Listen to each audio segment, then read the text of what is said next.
기도하시겠습니다.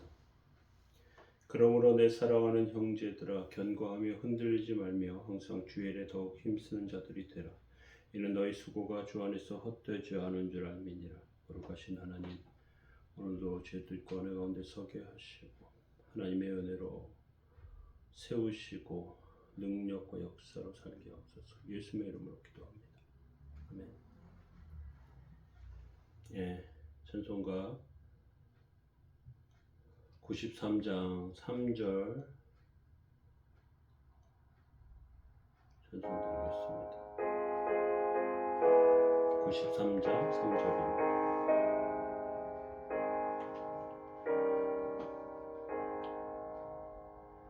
예수는 나의 힘이요 내 기쁨 되시리.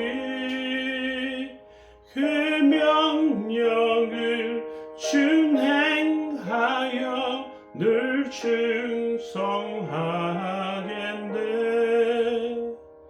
주야로 보호하시며 바른 길 가게 하시리. 의지하고 따라가리 주 예수. 아멘. 함께 보실 말씀 시편 144편 8절에서 15절 말씀 보시겠습니다.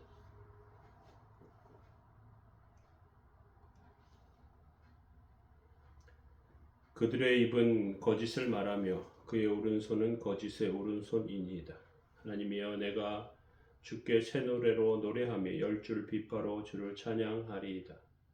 주는 왕들에게 구원을 베푸시는 자시오 그의 종 다윗을 그 헤아리는 칼에서 구하시는 자시니이다. 이방인의 손에서 나를 구하여 건지소서. 그들의 입은 거짓을 말하고 그 오른손은 거짓의 오른손이니이다. 우리 아들들은 어리다가 장성한 나무들 같으며 우리 딸들은 궁정의 양식대로 아름답게 다듬은 모퉁이 돌들과 같으며 우리의 곳간에는 백곡이 가득하며 우리의 양들은 들에서 천천과 만만으로 번성하며 우리의 수소는 무겁게 실었으며 또 우리를 침노하는 일이나 우리가 나아가 막는 일이 없으며 우리 거리에는 슬피 부르짖음이 없을진대. 이러한 백성은 복이 있나니 여호와를 자기 하나님으로 삼는 백성은 복이 있도다. 아멘.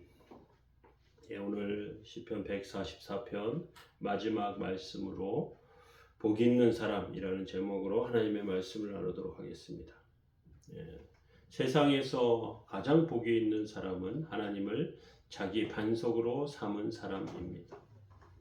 사람이 아무리 돈이 많고 큰 빌딩을 가지고 또 높은 직책에 올라갔다고 해도 사람들이 알아주는 것이죠. 하나님 앞에는 이러한 것들은 별 가치가 없습니다. 하나님의 비밀을 모르면서 돈과 건물과 직책을 가지고 있어도 그것은 무가치합니다. 예수님께서는 마태복음 7장 26절에 보니까 나의 이 말을 듣고 행하는 자는 행하지 아니하는 자는 그 집을 모래 위에 지은 어리석은 사람과 같으리니 말씀하십니다. 모래 위에 아무리 멋진 집을 지어도 큰 비나 태풍이 오면 무너지고 만다는 것이죠. 그렇지만 주의 말씀을 듣고 행하는 자는 반석 위에 집을 지은 지혜로운 사람과 같다고 말씀하시죠. 반석 위에 집을 지으면 폭풍이 오고 홍수가 나도 무너지지 아니하는 것입니다.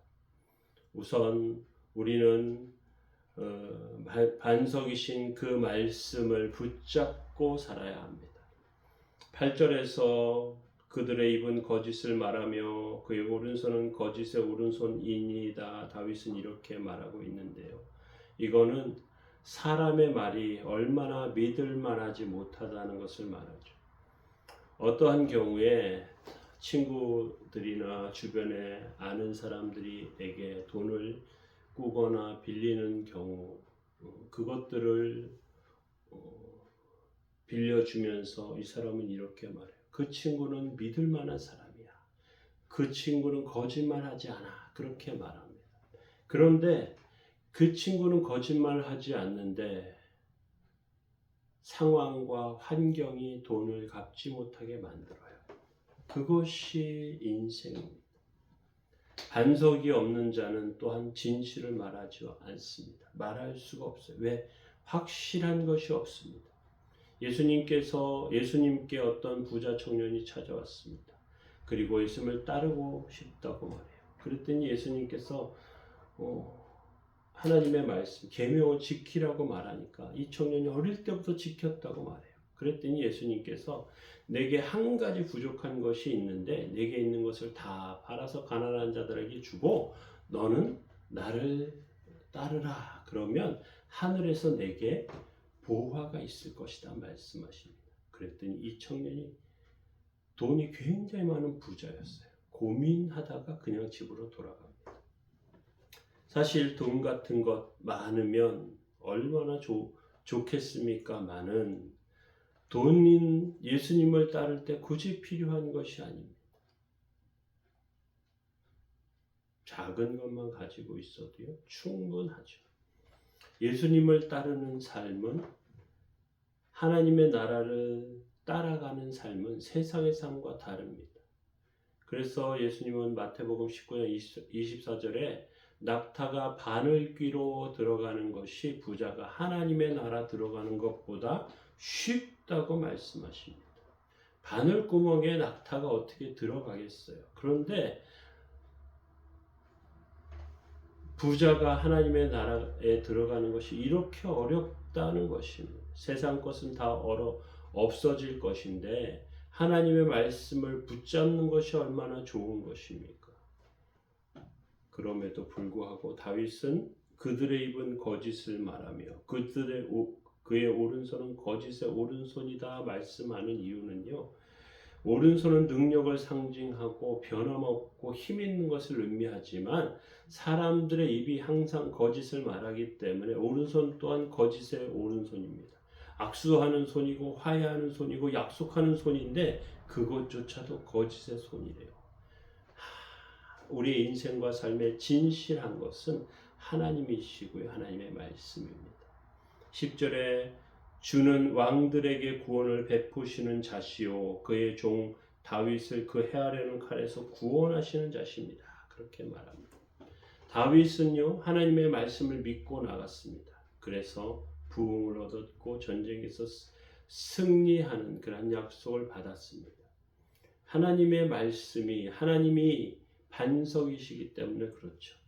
오늘 하나님의 말씀을 믿는 자는 다윗의 후손, 다윗의 자녀들, 다윗의 후손과 같은 역할을 하게 됩니다.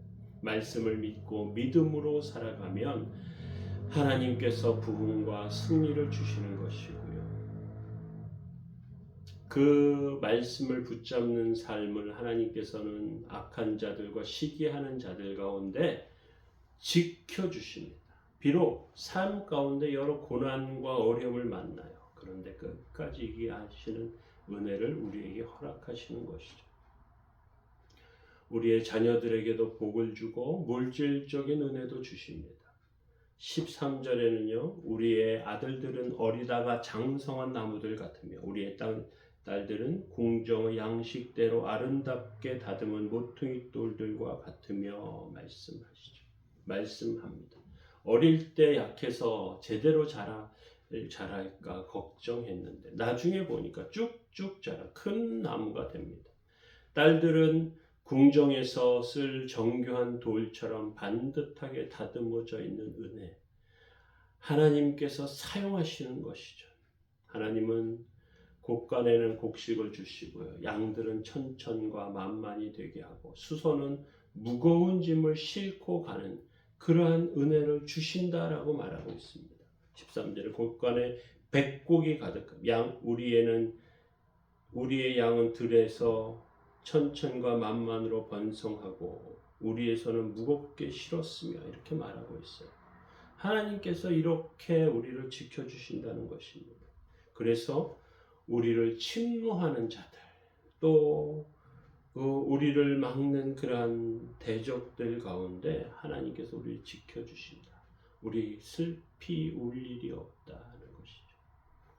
그러한 삶 가운데 하나님이 주시는 결론은 무엇이냐? 15절에 결론적으로 이렇게 말합니다. 이러한 백성은 복이 있나니 여호와를 자기 하나님으로 삼는 백성은 복이 있도다. 이렇게 말씀하는 것입니다. 이스라엘 백성들 가나안 땅에 들어가서 하나님을 하나님 삼지 않습니다. 그래서 그들이 실패했습니다. 그들이 포로로 잡혀갔던 이유는, 그들의 나라가 망했던 이유는요, 하나님의 백성이라는 이름은 가졌지만 하나님의 백성으로 살지 않았기 때문에 그렇습니다. 하나님은 우리의 하나님, 실제적인 하나님이심을 우리 기억할 필요가 있어요. 하나님의 말씀을 붙잡고 실천하는 것이, 하나님의 뜻을 실천하며 행하는 것이 귀한 일이죠. 말씀은 장식품이 아니고요, 우리 속을 파고드는 능력과 은혜가 됩니다. 그 안에 생수가 있고요, 더위를 피하고, 그리고 폭풍과 홍수가 날 때 우리를 지켜주게 됩니다. 우리를 하나님께서는 도우시고 오늘도 함께 하실 줄로 믿습니다. 인생과 삶의 풍성한 은혜가 또 함께 예배드리는 삶 가운데 은혜와 부흥의 역사가 가득하길 예수님의 이름으로 축원합니다. 기도하겠습니다. 이러한 백성은 복이 있나니 여호와를 자기 하나님으로 삼는 백성은 복이 있도다. 거룩하신 하나님, 저희들의 삶에 하나님을 우리의 하나님 삼고 반석에 거하는 귀하고 복된 인생 되게 하여 주옵소서. 오늘도 삶 가운데 지켜주시고 함께 하여 주옵소서. 예수님의 이름으로 기도합니다. 아멘. 교회를 위해서 기도해 주시면 좋겠습니다.